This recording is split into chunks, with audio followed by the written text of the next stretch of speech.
अस्सलाम वालेकुम। तो आज इस डीप लर्निंग की सीरीज़ में हम टेंसर्स के बारे में कंटिन्यू करने जा रहे हैं और टेंसर्स के बारे में हम कंप्लीटली पढ़ने जा रहे हैं कि मैट्रिक्स मल्टीप्लिकेशन क्या होती है टेंसर्स में और कैसे होती है। एक सिंपल मल्टीप्लिकेशन और मैट्रिक्स मल्टीप्लिकेशन में फ़र्क क्या है। इसके अलावा हम कुछ एग्रीगेशन फंक्शंस के बारे में पढ़ने जा रहे हैं, टाइप कास्टिंग के बारे में पढ़ने जा रहे हैं और स्पेशली जीपीयू के बारे में पढ़ने जा रहे हैं कि जीपीयू और टीपीयू को हम एक्सेस कैसे कर सकते हैं, क्योंकि हमको पता है कि ज़्यादा जो प्रोसेसिंग पावर चाहिए हमें वो हमें मिलती है थ्रू जीपीयू और TPU rather than using CPU. तो इन सब चीज़ों को आज हम देखने जा रहे हैं। तो विदाउट अ फर्दर डू हम स्टार्ट करते हैं। तो पहले हमें ये करना है कि हमें गूगल कोलैब खोलना है। गूगल कोलैब जैसे ही हमारा खुल गया उसके बाद हमारा नेक्स्ट स्टेप ये होना चाहिए कि हम वहाँ पे एक न्यू नोटबुक क्रिएट करें, जो कि हम रेगुलर बेसिस पे करते हैं। हर एक क्लास में हम एक न्यू नोटबुक क्रिएट करते हैं और उससे हम वर्किंग अपनी स्टार्ट करते हैं। तो आज हम मैट्रिक्स मल्टीप्लिकेशन से स्टार्ट करेंगे। तो 03 टेंसर्स आज हमारा थर्ड लेक्चर है टेंसर से रिलेटेड। पहले हम इंपोर्ट कर लेते हैं अपनी लाइब्रेरीज को, TensorFlow STF, import TensorFlow STF, import numpy as NP। हमारे पास दोनों लाइब्रेरीज आ चुकी हैं। अब हम इन्हें रन करते हैं। पहले तो वो एलोकेट करेगा हमें और कनेक्ट करेगा किसी भी एक PC से, और उसके बाद उसकी प्रोसेसिंग पावर के थ्रू इन लाइब्रेरीज को इंपोर्ट करेगा। चले हम तब तक क्या करते हैं, हम कुछ टेंसर्स बना लेते हैं। पहले हम टेंसर बनाते हैं x tf डॉट कॉन्स्टेंट, और उसके अंदर हम क्या करते हैं 1, 2, 3, 3, 4, 5 एंड देन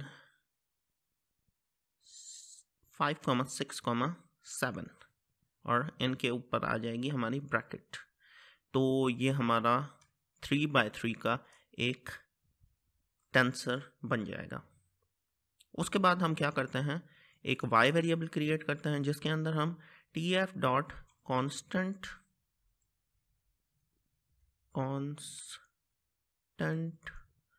उसके अंदर हम क्या करते हैं 2x2 की मैट्रिक्स बनाते हैं, 2, और उसके बाद 2, ब्रैकेट्स यहाँ पे हमें लगानी है। तो ये हमारे पास एक मैट्रिक्स बन गई।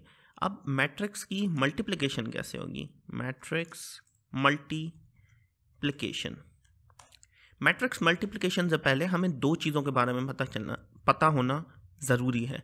एक होती है एलिमेंट टू एलिमेंट मल्टीप्लिकेशन, जो हम कैसे करते हैं, अगर हमारे पास y मल्टीप्लाई बाय y है, इसको हम बोलते हैं एलिमेंट टू एलिमेंट मल्टीप्लिकेशन। हम एक दूसरा कोड ब्लॉक बना लेते हैं, एलिमेंट टू एलिमेंट मल्टीप्लिकेशन,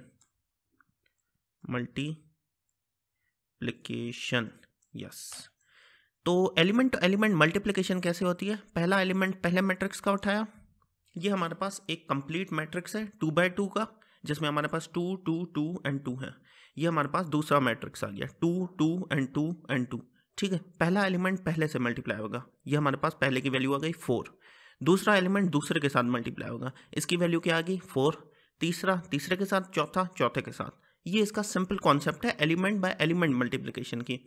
अब जब हमारे पास बात आ जाती है मैट्रिक्स मल्टीप्लिकेशन की, तो मैट्रिक्स मल्टीप्लिकेशन ऐसे नहीं होती। मैट्रिक्स मल्टीप्लिकेशन होती है रो मल्टीप्लाई बाय कॉलम। अब वो कैसे होती है हम अभी देख लेते हैं कि वो होती कैसे है। हम ऐसे करते हैं कि y multiply y at the rate एक ऐसा सिंबल है जिसके थ्रू हम मैट्रिक्स की मल्टीप्लिकेशन कर सकते हैं। इसके लिए एक अलग से फंक्शन भी होता है, हम उसको भी देखने वाले हैं, पर इजी वे ये होता है कि आप at the rate directly use कर लें, आपकी मैट्रिक्स मल्टीप्लिकेशन हो जाएगी। अब ये 8 कैसे हुआ, 8 ऐसे हुआ कि हमारे पास जो मैट्रिक्स मल्टीप्लिकेशन होती है वो मल्टीप्लाइड होता है रो मल्टीप्लाई बाय कॉलम। हमारी जो रो है उसमें है 2 और 2, तो 2 मल्टीप्लाई बाय 2 क्या होगा हमारा 4, और दूसरा उसका एलिमेंट 2 मल्टीप्लाई बाय 2 क्या होगा 4। दोनों को हम ऐड करेंगे तो हमारे पास क्या बनेगा 8। ऐसे ही वो सेकंड रो को उठाएगा और सेकंड कॉलम को, ऐसे ही वो करता रहेगा जब तक वो कंप्लीटली सबको एक दूसरे के साथ मल्टीप्लाई नहीं कर लेता। तो हमारे पास सेम ही मैट्रिक्स बन जाती है। अब ये मैट्रिक्स किसके बेसिस पे बनती है? ये मैट्रिक्स की जो शेप बनती है वो बनती है on the basis of outer variables. अगर हमारा पास मैट्रिक्स होता 2 मल्टीप्लाई बाय 3 मतलब 2 क्रॉस 3 जिसमें 2 रोज और 3 कॉलम्स होते तो हमारे पास 3 बाय 3 की मैट्रिक्स बननी थी। अगर इसका भी एग्जाम्पल हमें चाहिए तो हम इसका एग्जाम्पल ट्राई कर लेते हैं। Let's try that. x1 is equals to tf dot constant. अब हम करते हैं 2,3 1,2 कर लेते हैं पहले, उसके बाद कर लेते हैं 2,3, उसके बाद कर लेते हैं 3,4। ठीक है, यहाँ तक ये बात समझ में आ गई आपको। अब ऐसे ही हम क्या कर लेते हैं, इसको ही कॉपी करके y1 में भी कर लेते हैं और उसके एलिमेंट्स 2,3 1,2 कर लेते हैं, सेम ही रखते हैं। Let's try with the same elements. तो ये हमारे पास x1 और y1 बन गया, x1 मल्टीप्लाइड बाय y1। तो इसकी जो शेप बनेगी वो 3/3 की बननी चाहिए। लेट्स सी क्या बनती है। तो ये बोल रहा है कि हमारी जो मैट्रिक्स है वो मल्टीप्लाई नहीं हो सकती। क्यों? क्योंकि उसके लिए रोज और कॉलम्स जो हैं उनकी शेप सेम होनी चाहिए। मतलब पहली में हमारे पास 3 रोज हैं तो दूसरे में हमारे पास 2 कॉलम्स नहीं 3 कॉलम्स होने चाहिए। तो अगर हमें 3 कॉलम्स करने हैं तो हम क्या करेंगे, रीशेप का फंक्शन यूज करेंगे। tf डॉट रीशेप, उसके अंदर हम क्या करेंगे y1 comma shape is equals to, वो क्या करेगा हमारे एलिमेंट्स को सिर्फ रीअरेंज कर देगा और कुछ भी नहीं है। इसको हम कर देते हैं y2 और देखते हैं कि अब क्या होता है। और उसके बाद ये हो जाए फिर हम क्या करते हैं x1 at the rate y2। तो ये हमारे पास 3/3 की मैट्रिक्स बन जानी चाहिए, जो कि मैं आपको समझा रहा था। हमारे जो आउटर एलिमेंट्स होते हैं रोज और कॉलम्स, उनके बेसिस पे, मतलब फर्स्ट वाले का आप समझ लें कि फर्स्ट वाला जो है उसकी रोज, सेकंड वाले का कॉलम्स, उसके बेसिस पे हमारी न्यू मैट्रिक्स बनती है मल्टीप्लिकेशन के बाद। ये एक सिंपल कॉन्सेप्ट है और इनकी मल्टीप्लिकेशन कैसे होती है वो तो मैं आप लोगों को पहले ही समझा चुका हूँ। तो ये हमारे पास सिंपल कॉन्सेप्ट था मैट्रिक्स मल्टीप्लिकेशन का। अगर इसका फंक्शन आपको जानना है तो इसका फंक्शन ये है कि tf डॉट मैट मल और उसके अंदर आप डिफाइन कर दें अपने टेंसर्स को x1 y2, जो हमने ऊपर डिफाइन किया है वही हम यहाँ पे डिफाइन करते हैं। अब हम देखते हैं कि क्या होता है। ये हमारे पास अपनी वैल्यूज आ चुकी हैं। ये हमारे पास सिंपल कॉन्सेप्ट था मैट्रिक्स मल्टीप्लिकेशन का। अब सेकंड चीज़ ये है कि हम क्या करें, हम टाइप कास्टिंग देखते हैं। टाइप कास्टिंग क्या होती है कि फॉर एन इंस्टेंस हमारे पास यहाँ पे है int 32। अगर हम इसकी टाइप को int 64 करना चाहते हैं तो हम क्या करेंगे, टाइप tf डॉट कास्ट, उसके बाद हम क्या करेंगे x1 को डिफाइन करेंगे। x1 को डिफाइन करके हम क्या करेंगे d type is equals to tf dot int 64 कर लेते हैं। लेट्स सी क्या होता है। तो ये हमारे पास int 64 में आ गया। अगर हम इसको फ्लोट में कन्वर्ट करना चाहें, अगर हम यहाँ पे कर लेते हैं फ्लोट 32, तो लेट्स सी ये फ्लोट में कन्वर्ट हो गया और हर नंबर के साथ पॉइंट्स भी हमारे आ गए, क्योंकि हमारे जो फ्लोट में नंबर्स होते हैं उनके साथ होता है पॉइंट। अब हमने टाइप कास्टिंग भी कर ली है। अब हम देख लेते हैं कि एग्रीगेशन फंक्शंस क्या होता है। लेट्स सी, पहले हम यहाँ पे कमेंट दे देते हैं एग्रीगेशन फंक्शन। अब एग्रीगेशन फंक्शंस क्या होता है। एग्रीगेशन फंक्शंस हमारे पास आ जाता है सम, मैक्स, मिन, एक्सेट्रा। बहुत सारे हमारे पास एग्रीगेट फंक्शंस होते हैं। तो अगर हमें किसी भी कंप्लीट मैट्रिक्स का सम देखना है या उसमें से मैक्सिमम वैल्यू देखनी है तो वो हम कैसे देखेंगे, वो हम ऐसे देखते हैं कि tf डॉट सम, डायरेक्टली नहीं, रिड्यूस अंडरस्कोर सम, उसके अंदर हम डिफाइन कर लेंगे x1 को कि भाई x1 में से टोटल सम हमें निकाल के बस बता दो आप। तो वो बता रहा है कि 15 बन रहा है।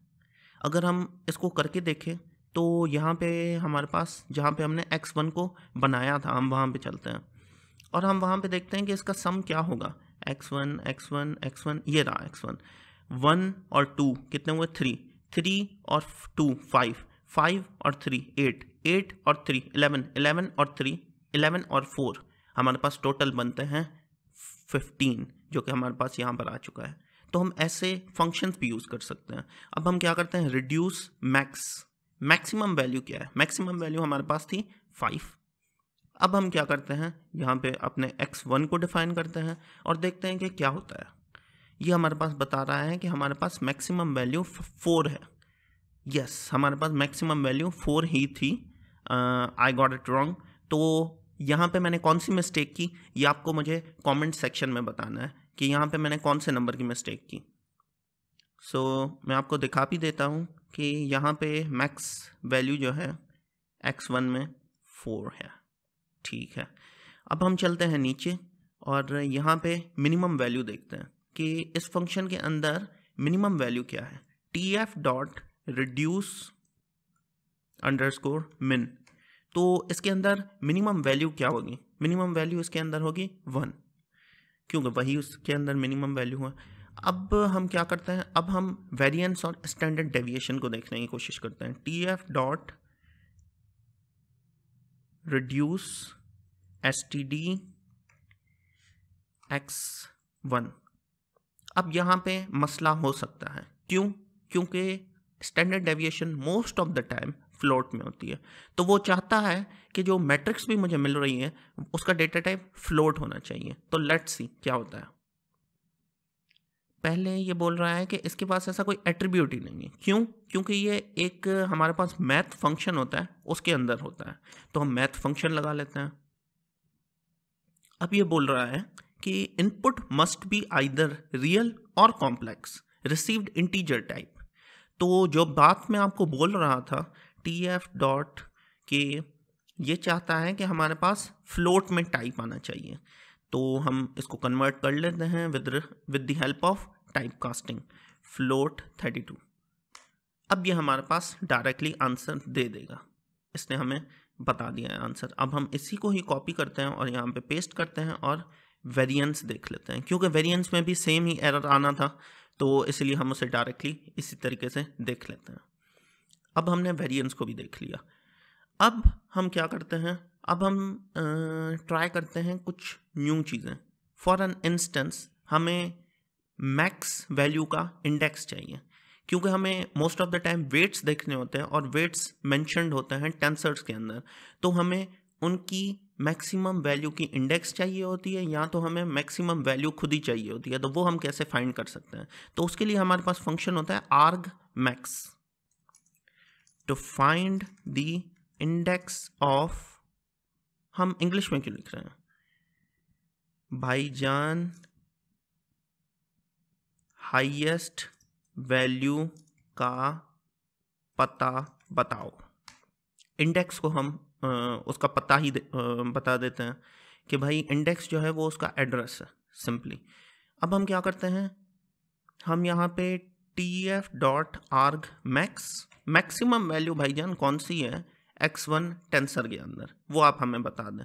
तो ये बोल रहा है कि भाई इसमें जो उसकी इंडेक्स है ना, वो तो मैंने आपको बता दी 2,2 पे है।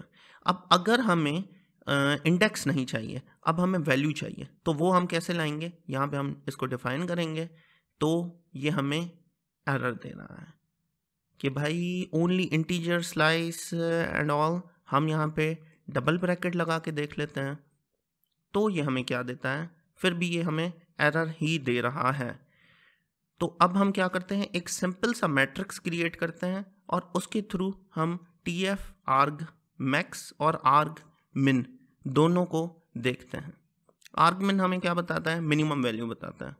अब हम क्या करते हैं, एक सीरीज़ उठा लेते हैं और उस सीरीज़ को हम कन्वर्ट करेंगे, जो कि हम पहले numpy के थ्रू करते थे, इसीलिए ही हमने numpy को भी कॉल किया था। अब हम क्या करते हैं, t एक टेंसर बना लेते हैं, t के अंदर हम क्या करते हैं np डॉट ए रेंज, और रेंज हो आपकी भाईजान 1 से लेकर 225 तक, और d type is equals to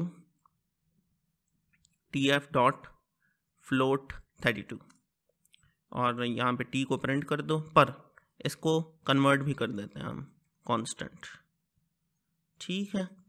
तो यहाँ पे ये कांस्टेंट टेंसर के अंदर भी कन्वर्ट हो जाएगा हमारे पास। Let's see. तो ये बोल रहा है कि इसको ये इंटरप्रेट नहीं कर पा रहा। क्यों नहीं कर पा रहा? हम अगर इस आर्ग्यूमेंट को ही हटा दें तो ये सही चल रहा है, चलें ये भी बेहतर है। अब हम क्या करते हैं, अब हम tf.argmax और यहाँ पे argmax आ गया हमारे पास t, और यहाँ पे हम क्या करते हैं t के अंदर भाई इंडेक्स बताओ, मैक्सिमम वैल्यू कौन से इंडेक्स पे है। लेट्स सी क्या होता है। तो इसने हमें बता दिया कि उसका इंडेक्स है भाई 24, 0 से स्टार्ट करो तो यहाँ पे 24th इंडेक्स पे। चलें हम क्या करते हैं भाईजान, मिनिमम वैल्यू की इंडेक्स बता दो, ठीक है। तो ये क्या करेगा, इंडेक्स नहीं, हमें डायरेक्टली नंबर बताएगा। अगर हमें इंडेक्स चाहिए, sorry that was my mistake, तो हम क्या करेंगे argmax, यहाँ पे t को डिफाइन कर देंगे, तो यहाँ पे ये हमें उसका इंडेक्स बता देगा, सिंपल इंडेक्स उसका होगा 23, ठीक है। तो यहाँ पे मैंने कौन सी मिस्टेक की, ये भी आप मुझे कमेंट सेक्शन में बताएं कि यहाँ पे मैंने कौन सी मिस्टेक की थी, और यही सेम मैसेज आप मुझे विथ स्टैम्प के टाइम स्टैम्प क्या था उसका मुझे टेलीग्राम पे भी सेंड करें। चले हम इसे फर्दर कंटिन्यू करते हैं, और अगर हमें ऐसे ही मिन का इंडेक्स देखना है तो वो भी हम देख सकते हैं। ये एक सिंपल से कॉन्सेप्ट्स थे, ठीक है ना, टेंसर्स से रिलेटेड। अब हम और क्या क्या इससे कर सकते हैं। अगर हमें GPU चाहिए तो वो हम कैसे ले सकते हैं गूगल कोलैब पे। तो उससे पहले आई वुड सजेस्ट कि हम पहले देख लें कि हम यूज़ कर रहे हैं GPU को या नहीं। तो उसके लिए होता है tf.config.list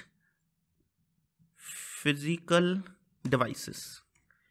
भाई लिस्ट करके बताओ फिजिकल डिवाइसेस। तो यहाँ पे ये बता रहा है हम सिर्फ CPU ही यूज़ कर रहे हैं, GPU यूज़ नहीं कर रहे हैं। तो अगर हमें GPU यूज़ करना है तो हमें यहाँ पे आके रन टाइम पे चेंज रन टाइम टाइप, यहाँ पे hardware accelerator GPU and TPU, हम यहाँ से इजीली इनको सिलेक्ट करके और सेव करके फर्दर ऑन कैरी आउट कर सकते हैं। ये इसका सिंपल कॉन्सेप्ट होता है कि आपको GPU यूज़ करना है तो आप यहाँ से कर सकते हो। अब हम क्या करते हैं, हम कर लेते हैं वन हॉट इनकोडिंग। हम एक लिस्ट बनाते हैं, list is equals to 1 2 3 and 4। उसके अंदर हम क्या करते हैं tf.1_hot, और जो कि हम इनकोडिंग देख रहे थे कि कोई भी हमारे पास कैटेगोरिकल टाइप ऑफ डेटा है उसको हमें कन्वर्ट कैसे करना है, वो हम वन हॉट इनकोडिंग के थ्रू करते हैं। तो हम यहाँ पे अपनी लिस्ट को डिफाइन करते हैं, और दूसरा वेरिएबल हमारा क्या है, डेप्थ। डेप्थ क्या होनी चाहिए, जितने आपके नंबर्स हैं ना, या जितनी आपकी कैटेगरीज है ना, जितनी आपके कॉलम्स हैं ना, उस हिसाब से आप बता दें। सिंपली हमारे पास 4 हैं तो हम डेप्थ को रखेंगे 4। तो यहाँ पे हमारे पास वन हॉट इनकोडिंग हो जाएगी। Is that fine? इसको 3 में डिफाइन कर लेते हैं, तो देखते हैं ये क्या हमें आंसर देता है। That's fine. 5 में तो ये उस हिसाब से नंबर्स को बढ़ाता जाएगा। ये इसका सिंपल सा कॉन्सेप्ट होता है, ठीक है।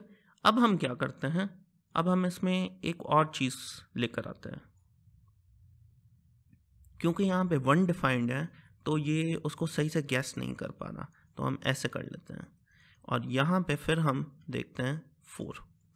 अब हम देखते हैं, अब ये वैल्यूज़ हमें सही दे रहा है, डायगोनली हमेशा वैल्यूज़ देता है, ठीक है। उसके बाद हम क्या करते हैं, हम एक इसमें दूसरे फंक्शंस होते हैं, वन हॉट लिस्ट डिफाइन कर दी, उसके अंदर डेप्थ डिफाइन कर दी 4 भाईजान, उसके अंदर करो ऑन वैल्यू। जब हमारे पास वैल्यू आ जाए तो आप बता दो यस। जब हमारे पास वैल्यू ऑफ मतलब वैल्यू ना आए तो आप इसमें बता दो नो, जो कि हम मोस्ट ऑफ द टाइम सुनते हैं। पर ये बात आप लोग को दिल पे नहीं लेनी, ठीक है, आप सबको ट्राई करते रहना है। तो यहीं तक था हमारा आज का लेक्चर।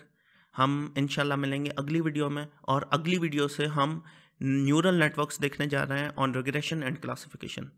तो तब तक के लिए अल्लाह हाफिज़।